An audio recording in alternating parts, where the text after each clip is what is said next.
Good evening and welcome back to week 3. We're now going to start looking at the second tutorial, which is 1-2 MT rectangular boss. We should be able to walk through this one a little bit faster than the other one. There's not as many things to do on this system. As with the other file in the beginning, all the setup stuff has been created for us. We have a solid in place, we have the toolpath structure, the tree structure selected and ready to go. We also have levels. One thing I did do just prior to the video is I created edge curves for ourselves for the purpose of creating chains.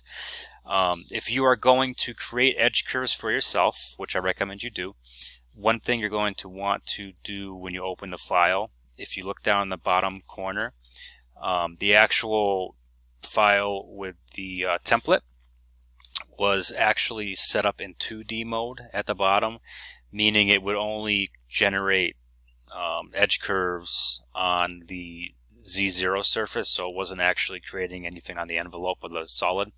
So by clicking on the 2D, you change that to 3D format, and then when you go to do curve all edges and you select the part and click end selection, you will get edge curves on the part, just like we did the last time. And also you want to make sure that level 400 is set up and your active level before you do the edge curves, because that's what the lines will drop in on. So you have 52 entities on level 400 for the edge curves. One thing that I also want to point out too is there is a solid stock layer in here. So you see there's a solid chunk of material and the part is inside of it. We will be doing that as a standard going forward. There's always going to be a solid stock model to go along with your part model. Reason being is when you go back to toolpaths and go to stock setup, you'll actually see that we've selected it, and here's our stock size, 4x4x3/4. Next week we will be actually going over how to generate that, creating that ourselves. So just something to keep in mind for later. So with our edge curves created and our part turned on, the very first thing we're going to do today is actually face the parts. We have not done yet. So facing is usually the first machining operation you're going to run, and it is usually done with a large face mill or a large end mill, and you're basically going to mill the top of the part flat, and it's part of the squaring process, making everything square and parallel. In this case, we're only going to do the one facing operation, and we're going to basically machine down to the top of our raised boss here. In order to do that, we're actually going to use our solid stock as well. So that's one thing, that's why I wanted to point it out before we did that. So okay, so let's start. I'm going to turn on our solid stock so we have the outside profile, and just by reading my notes here, I just want to find out exactly how much material we're going to be taking off. There's 20 thousandths of material on the top of the part that we're going to face. So to start, we're going to go to Mill Toolpaths.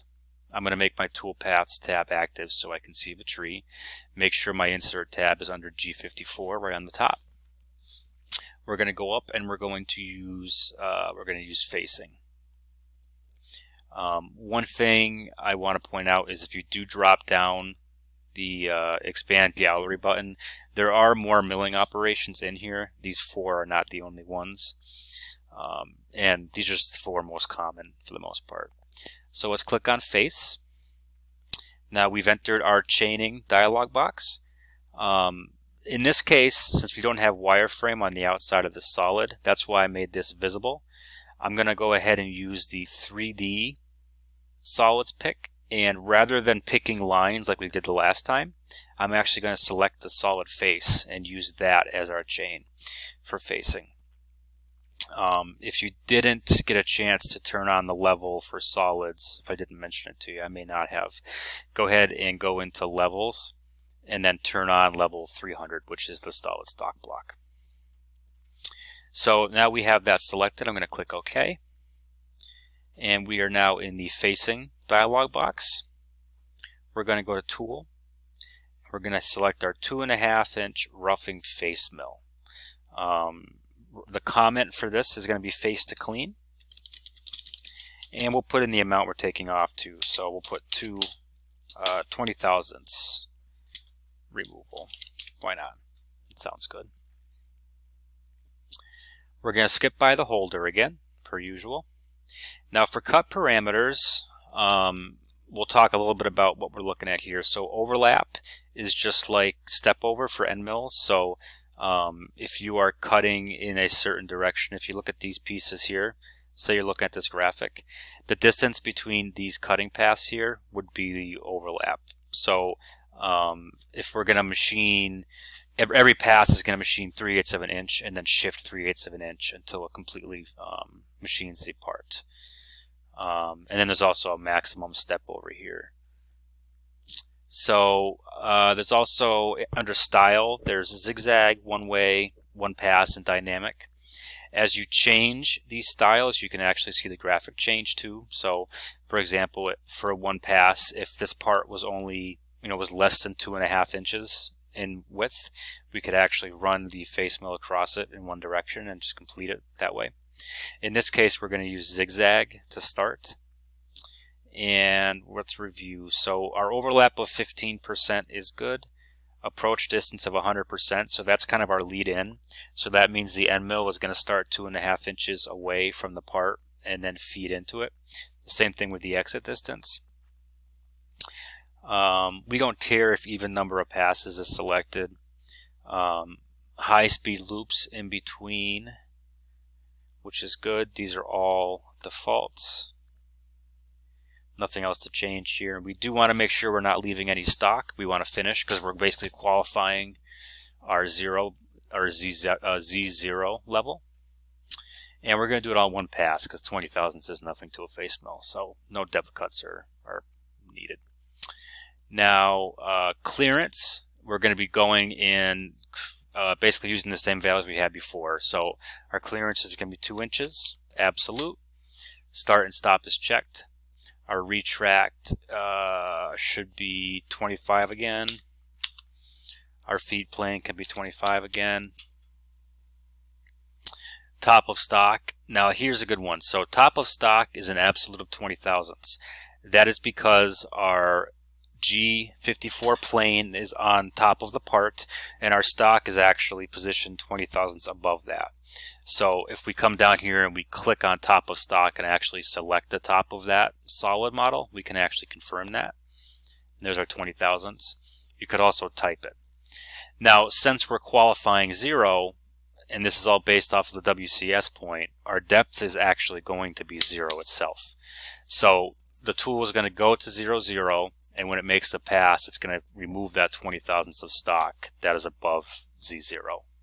Hopefully that makes sense. We'll be doing a lot of this, so we'll get there. If you're a little confused on it, we'll still get there. But yeah, so with a depth of 0, we're actually removing 20 thousandths of stock. I click OK.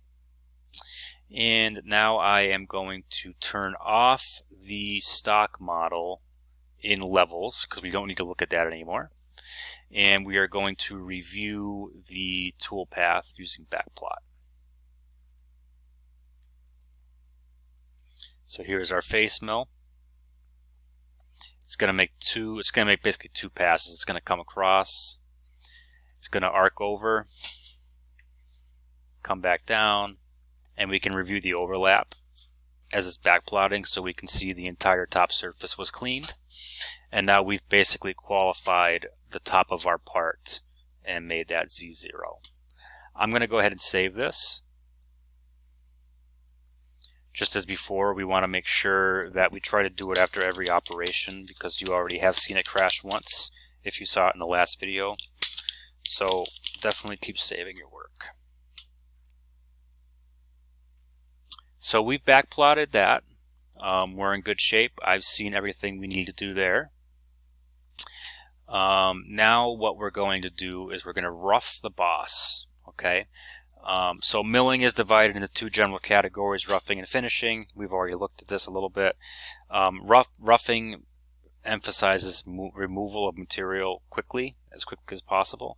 And finishing, we're focusing more on surface finish and quality and tolerance. So for roughing this particular path, we're going to use 2D high speed again, and that is going to be under tool paths. And actually 2D, when it says 2D high speed in the text, it actually means dynamic mill. That's the new nomenclature. So we are going to chain the outside region of the part we're going to do the stock.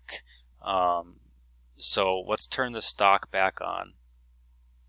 And actually, yeah, because we're going to be doing an avoidance region this way. So here we go. I'm going to turn our stock back on, and we can do it in the chain options here. So levels is still an area we can get to even with this box open.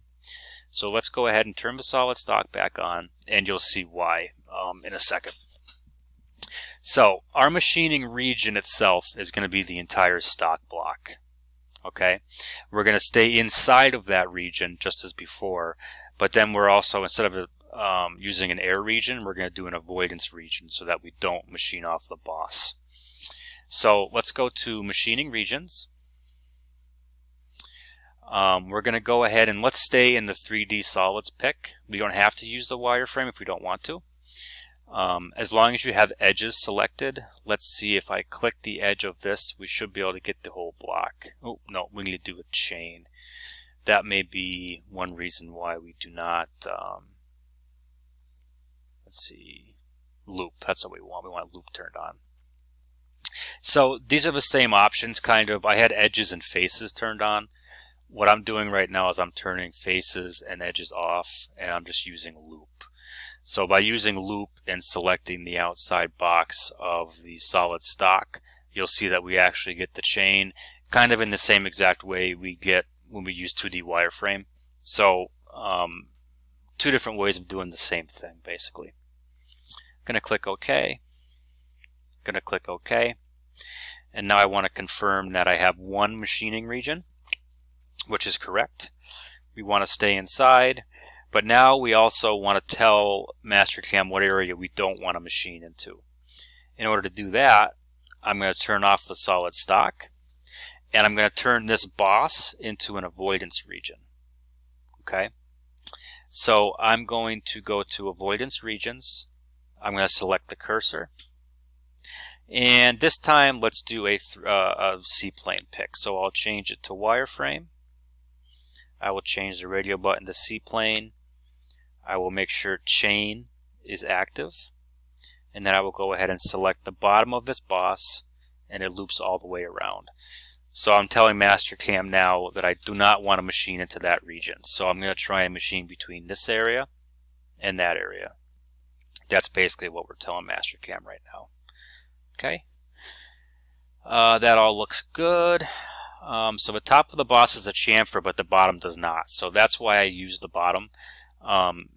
You'll notice that you have two sets of lines up here, and that can be a little bit confusing. So the bottom didn't have any interference areas at all, so it was just easier to chain that in this particular instance. Okay. So now when I click OK, we are now in dynamic mill. And for our parameters, we'll run through this real quick. Let's see, I lost my place. Sorry about that.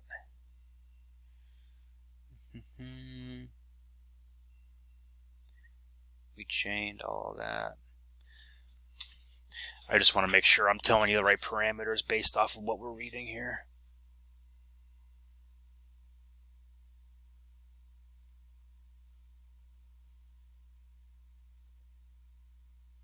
Sorry about that. I lost my place in the book, and I also realized that I have a mistake in the chaining, so I want to review that right away.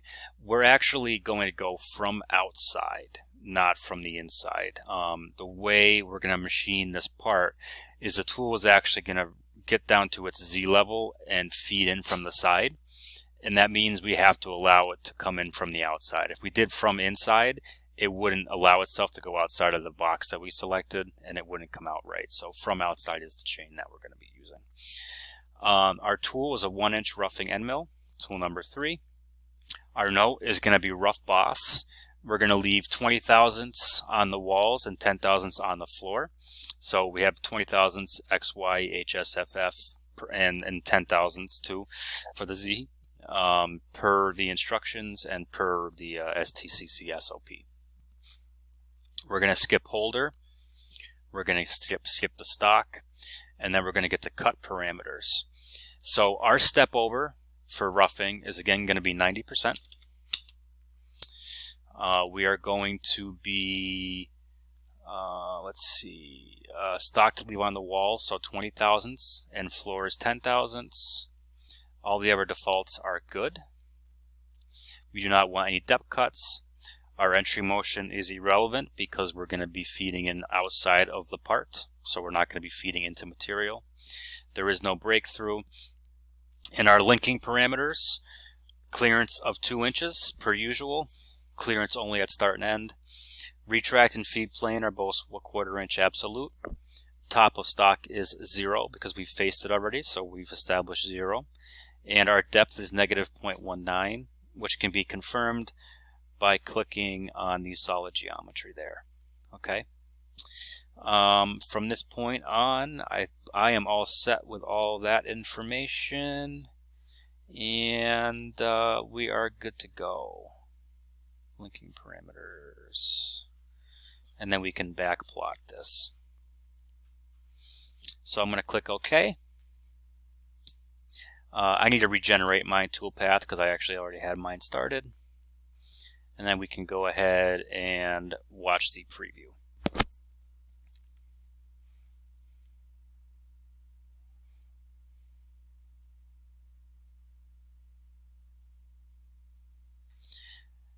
Now we have some interesting motion happening down here. I want to check that out. Okay, I just reviewed that quick. It's just a little, it seems to be a consequence of our step over, which is no big deal. It does clean the part, so I'm not concerned about it at all, really. So this is good. So we are happy with that. I will check the front view with the back plot just to ensure that we are leaving stock on the wall and floor. So that's good. And actually we should have seen, yep, there's a gap there as well. So overall we're in good shape there. I'm going to go ahead and save this, and we're going to move on to the next step, which is going to be finishing the floors. So we always finish the floors and walls separately. There's some text written in the tutorial explaining why we do that. Basically, you get better tolerancing, and you reduce witness lines. You can read more about that in the more detailed instructions. We are going to use the same toolpath we just created in order to machine the floor or finish the floor. So again, we're going to highlight toolpath number 2. You hit Control and C to copy, and then Control F to paste, or Control V, I'm sorry. So that allows us to use the same chains that we selected before without having to redo it. We're going to go into parameters. We'll go back up to toolpath type and start down from there. So we are going to use the same toolpath type. Just double check.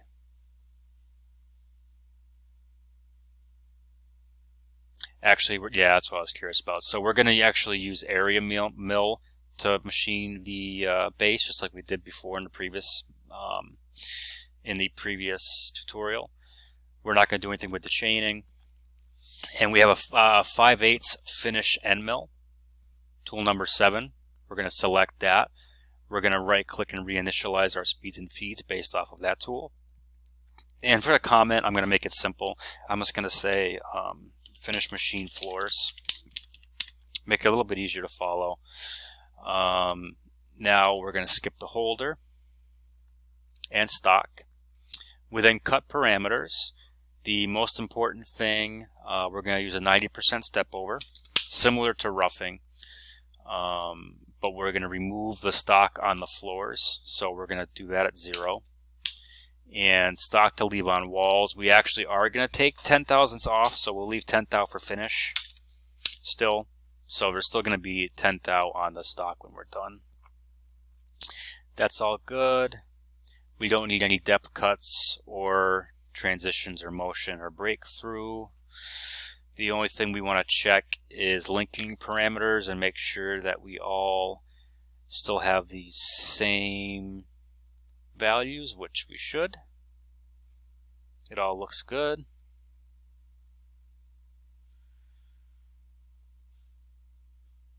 And now we're ready to backplot this guy.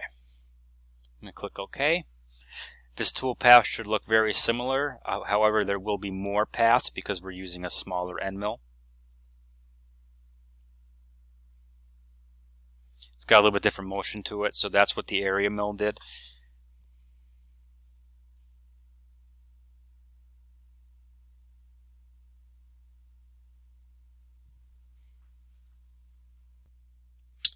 I was reviewing the last path we just made, and I didn't like what the helix was doing. So this was the default, so 8 radius.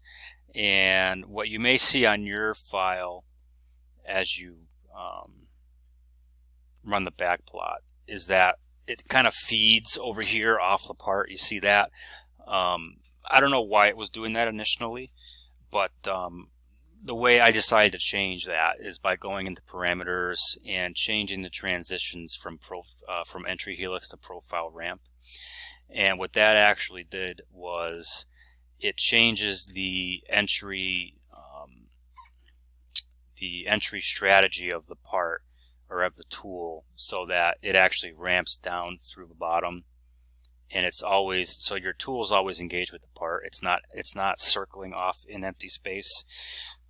So that was one quick modification that I made on the fly as we were looking at this. So you can go ahead and adjust it based off of the video rather than the text that we're looking at over there. So now we've finished the floor, and now we're looking at finishing the walls. So if you remember correctly, we have 10 thousandths left to do. For this, we are just going to use contour, and we're going to chain the middle of this part and remove that last 10 thousandths. And then we will chamfer after that. So we're going to go to contour. It's one of the easiest commands we can use. Let's go ahead and use our C-plane chaining method. So we'll use the wireframe chain. I'm going to select the bottom of the profile again, all the way around. It's easier to grab the bottom because of the chamfer up top. It just makes it a little bit easier to look at. Once you have this chain selected, we're going to press OK. Now we're going to go to Tool, and we are going to go ahead and use, let's see, what size tool does it want us to use?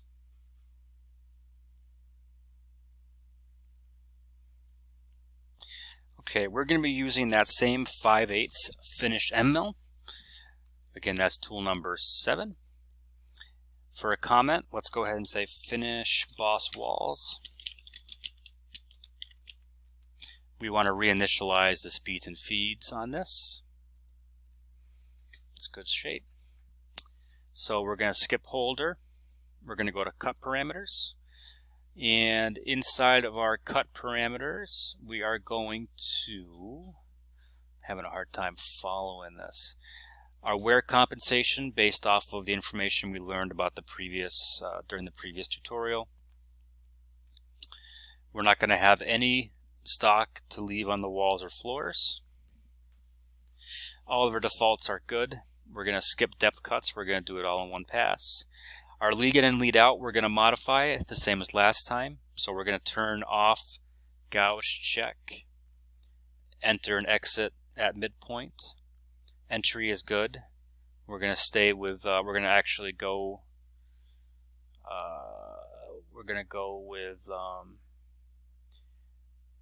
tangent. The length is going to be 100. And it's actually in the field on the right, not the percentage. So it's 100 thou even, which is 16%. Ramp height of 10 thousandths, which is the same as last time. Our arc radius is 0.100 with a sweep of 90. So you can kind of see how it's kind of adjusting the start and stop points.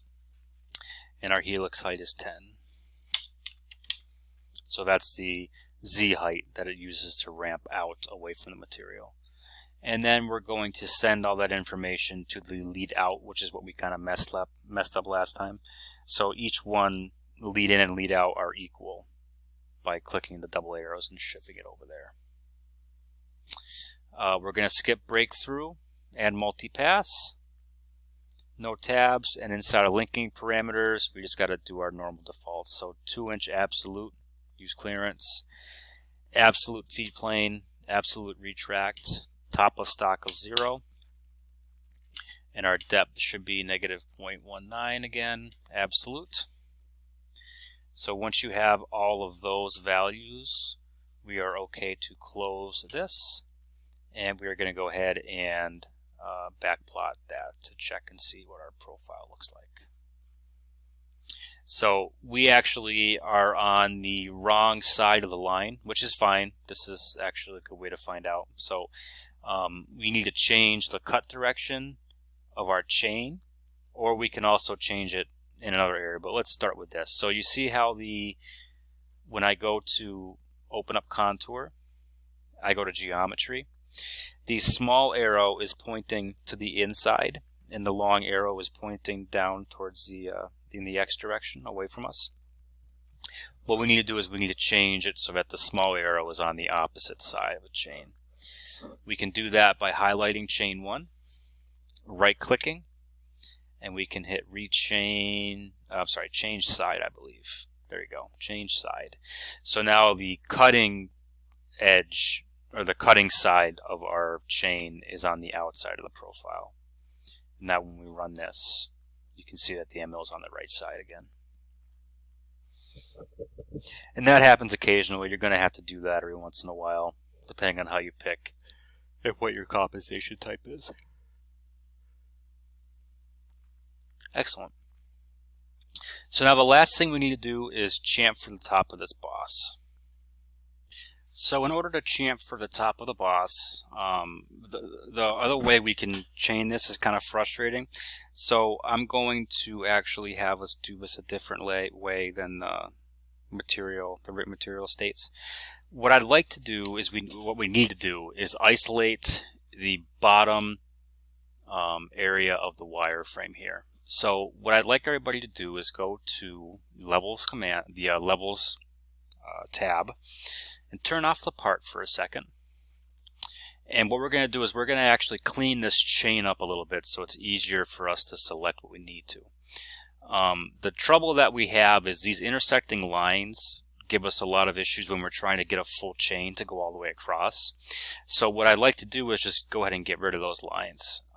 What I want you to do is select each individual line with one single left click, and then go ahead and hit delete. And we're going to walk all the way around and actually get rid of all these vertical intersecting lines. And that is going to help us immensely when it comes to chaining the area that we need for the chamfer. So again, just keep looking for these vertical lines, select one, and then hit the delete key on the keyboard, and keep walking your way around. Be careful not to delete any of the other lines. We're just trying to get rid of the intersections here. You could also pick box just to get those two things. That actually is a good way of doing it. Just make sure you don't delete the radiuses. Very nice. So that is going to help us a lot. So with that done, we can go back and make our toolpaths tab active. And what I want to do is go to toolpaths and then contour. So now what we have the ability to do is we can use a wireplane C-plane pick. We want the bottom edge of the chamfer, and by selecting that and by deleting all those other extra lines that we didn't need, it allows us to do a full chain all the way around. The other option was to click each individual line and walk all the way around, and that drives me kind of crazy, so I find this way works a lot better. We're going to click OK, and then we're going to find ourselves in the 2D toolpaths contour area again. So our toolpath type is contour. Our tool is going to be the 1/4 inch chamfer mill, and our comment is going to be break the top edge of the boss, or chamfer the top edge of the boss. We're basically just getting rid of that sharp edge. And we're going to go ahead and right click and reinitialize speeds and feeds on that as well. Now, chamfering this way is a little bit odd, so I'm going to read directly from the text here and kind of hopefully explain why we do it this way. So Mastercam, well, first let's do our cut parameters first. So our contour type is 2D chamfer. Our compensation type is where. Now this is the weird part. For our chamfer width is 0.001 with a tip offset of 0.05 and a stock to leave on wall as 0.001. Okay, so why do we do that? It's basically because we're not forming the chamfer with these text inputs. We basically just want to run the chamfer mill along the existing geometry because it's already drawn for us. Okay, Mastercam does not allow a chamfer width of 0 because otherwise we just want a 0 and run the tool across it. So what we do is, since the chamfer is already defined in the solid model, we kind of fake it in. So we put a chamfer width of 1 thou because we can't put 0, but then we also put a stock to leave on the walls at 0.01, which offsets that. It's a net 0. Okay, so that's kind of the way we fake it in. So if you have a chamfer already drawn in on the SolidWorks model, this is how you have to do it. You select the bottom of the chamfer, you chain it, and then you do a chamfer width of 0.001 and a stock to leave on walls of 0.001, and that will basically get you the same net result that you're looking for.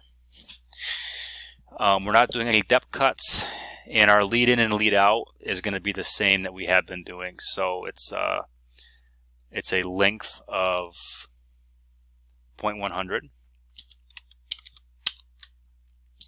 Ramp height, again, actually ramp height's 0 on this one. Radius is 100 thou again. Sweep is 90. Helix height is 0. So we're just staying flat. And then there is nothing else for us to do except for checking linking parameters. So clearance 2, absolute values are good. Feed plane should be 25, but no big deal. Top of stock should actually be 0 because we've already set that. And then you'll see that our depth is -15, which is coming from the fact that we clicked the bottom line of the chamfer, and that's what set our depth. So if we backplot this, I have a feeling it's going to be on the inside of the part again. I'm going to go to levels and turn on my part. At this point I'll turn off edge curves. We don't really need to look at them. Just want to see if it's solid. And let's backplot the chamfer. Okay, no, we're actually on the outside. So this is good. Let me slow it down. So looking at it from this direction, we actually see the chamfer is pretty well lined up. And we'll be able to see the same thing on this side as well. Perfect. Excellent. I'm going to go ahead and save this.